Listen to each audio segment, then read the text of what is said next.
After the failure of the revolutions, it was not just the radicals. No one in the West had any idea of how to change the world. At home, the politicians had given so much of their power away to finance and the ever-growing managerial bureaucracies that they, in effect, had become managers themselves. While abroad, all their adventures had failed, and their simplistic vision of the world had been exposed as dangerous and destructive.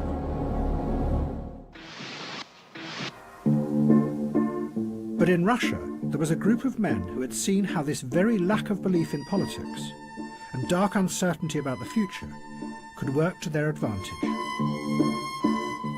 What they had done was turn politics into a strange theatre, where nobody knew what was true or what was fake any longer.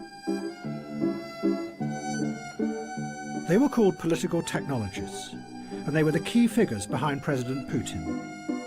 They had kept him in power, unchallenged, for 15 years.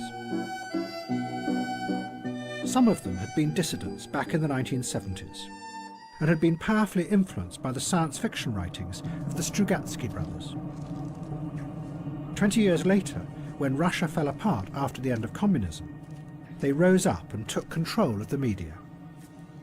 And they used it to manipulate the electorate on a vast scale. For them, reality was just something that could be manipulated and shaped into anything you wanted it to be.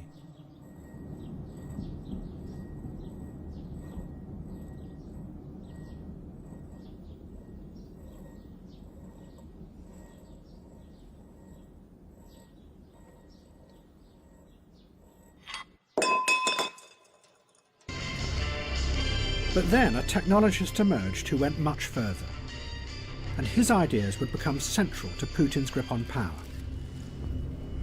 He was called Vladislav Surkov.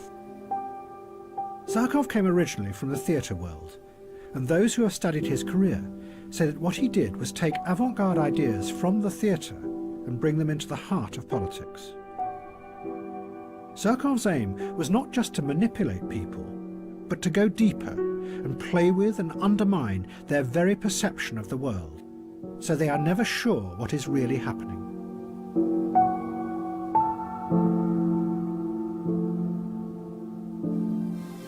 Surkov turned Russian politics into a bewildering, constantly changing piece of theatre. He used Kremlin money to sponsor all kinds of groups, from mass anti-fascist youth organisations to the very opposite, neo-Nazi skinheads, and liberal human rights groups who then attacked the government. Surkov even backed whole political parties that were opposed to President Putin. But the key thing was that Surkov then let it be known that this was what he was doing, which meant that no one was sure what was real or what was fake in modern Russia. As one journalist put it, it's a strategy of power that keeps any opposition constantly confused. A ceaseless shape-shifting that is unstoppable because it is indefinable. Meanwhile, real power was elsewhere, hidden away behind the stage, exercised without anyone seeing it. And then, the same thing seemed to start happening in the West. By now, it was becoming ever more clear that the system had deep flaws. Every month, there were new revelations of most of the bank's involvement in global corruption, of massive tax avoidance by all the major corporations, of the secret surveillance of everyone's emails by the National Security Agency. Yet no one was prosecuted, except for a few people at the lowest levels. And behind it all, the massive inequality kept on growing.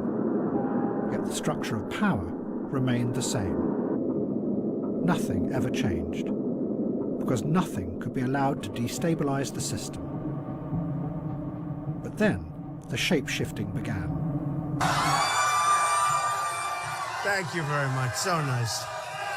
So amazing. So amazing. What? That's okay. I love you more, okay? The campaign that Donald Trump ran was unlike anything before in politics. Nothing was fixed. What he said, who he attacked, and how he attacked them was constantly changing and shifting. Trump attacked his Republican rivals as being all part of a broken and corrupt system, a politics where everyone could be bought, using words that could have come from the Occupy movement. You've also donated to several Democratic candidates, Hillary Clinton included, Nancy Pelosi. You explained away those donations, saying you did that to get business-related favors. And you said recently, quote, "When you give, they do whatever the hell you want them to do." You better believe it. So what specifically did they do? If I ask them, if I need them, you know, most of the people on this stage I've given to, just so you understand, a lot of money. I will tell you that our system is broken. I give to many people. Before 2 months ago, I was a businessman. I give to everybody. When they call, I give. And you know what? When I need something from them, 2 years later, 3 years later, I call them. They are there for me. So and that's a broken system. But at the same time, Trump used the language of the extreme racist right in America, connecting with people's darkest fears, pushing them and bringing those fears out into the open. Get the fuck out of here! Our country, motherfucker! Our country! Proud fucking American! Made in USA, bitch! Made in fucking USA! Don't fucking cook my burrito, bitch! Don't fucking make my tortilla, motherfucker! And build that fucking wall for me! Trump! I love Trump! Fuck you! I love my country! Yeah! I'll fuck like at least 10 of you up in one fucking city, you fucking pussy! Come on! Many of the facts that Trump asserted were also completely untrue. But Trump didn't care. He and his audience knew that much of what he said bore little relationship to reality. Thank you very much. This meant that Trump defeated journalism, Beautiful place. because the journalists' central belief was that their job was to expose lies and assert the truth. Greatly appreciated. With Trump, this became irrelevant. Not surprisingly, Vladimir Putin admired this. Что вы думаете о Дональде Трампе? Ну, он яркий очень человек, талантливый, без всяких сомнений. Но это не наше дело определять его достоинство, это дело избирателей в Соединенных Штатах. Но он абсолютный лидер, мы сегодня видим, президентской гонки.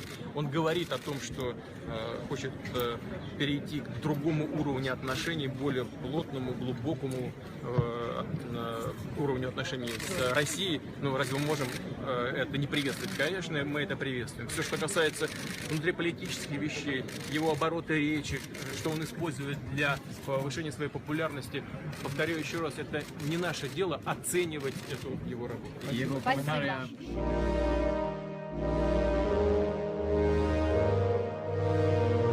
The liberals were outraged by Trump, but they expressed their anger in cyberspace, so it had no effect, because the algorithms made sure that they only spoke to people who already agreed with them. Instead, ironically, their waves of angry messages and tweets benefited the large corporations who ran the social media platforms. One online analyst put it simply: angry people click more.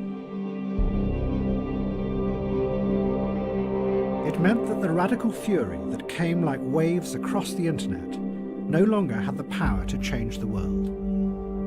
Instead, it was becoming a fuel that was feeding the new systems of power and making them ever more powerful. But none of the liberals could possibly imagine that Donald Trump could ever win the nomination. It was just a giant pantomime. And then, of course, there's Donald Trump. Donald Trump has been saying that he will run for president as a Republican, which is surprising since I just assumed he was running as a joke.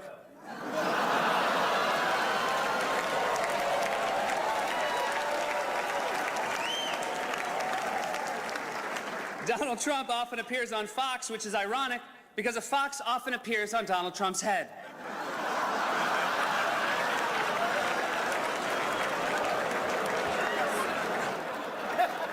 Donald Trump owns the Miss USA pageant, which is great for Republicans because it will streamline their search for a vice president.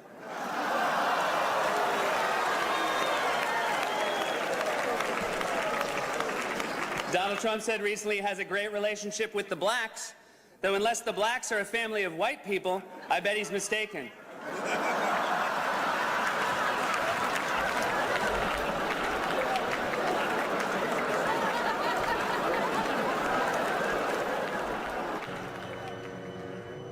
But underneath the liberal disdain, both Donald Trump in America and Vladislav Surkov in Russia had realized the same thing: that the version of reality that politics presented was no longer believable, that the stories politicians told their people about the world had stopped making sense.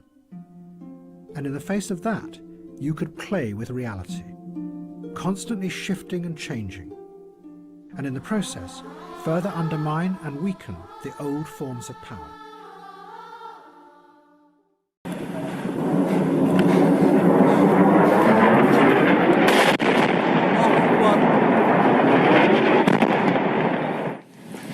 My fellow Americans, tonight I want to talk to you about Syria, why it matters, and where we go from here. Faced by the war, Western politicians were bewildered. They insisted that Bashar Assad was evil. But then it turned out that his enemies were more evil and more horrific than him. The question before the House today is how we keep the British people safe from the threat posed by ISIL. This is not about whether we want to fight terrorism, it's about how best we do that. So Britain, America and France decided to bomb the terrorist threat. But the effect of that was to help keep Assad in power.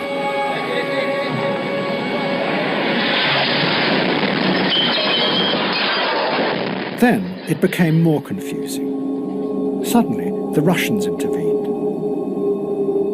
President Putin sent hundreds of planes and combat troops to support Assad. But no one knew what their underlying aim was. They seemed to be using a strategy that Vladislav Surkov had developed in the Ukraine. He called it non-linear warfare. It was a new kind of war, where you never know what the enemy are really up to.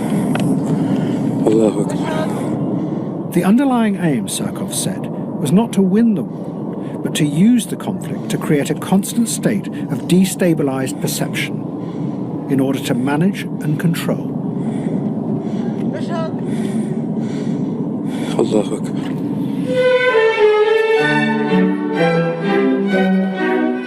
In March 2016, the Russians suddenly announced with a great fanfare that they were leaving Syria. And a concert was held in the ruins of Palmyra to celebrate the withdrawal. But in reality, the Russians never left. They are still there, and still no one knows what they really want.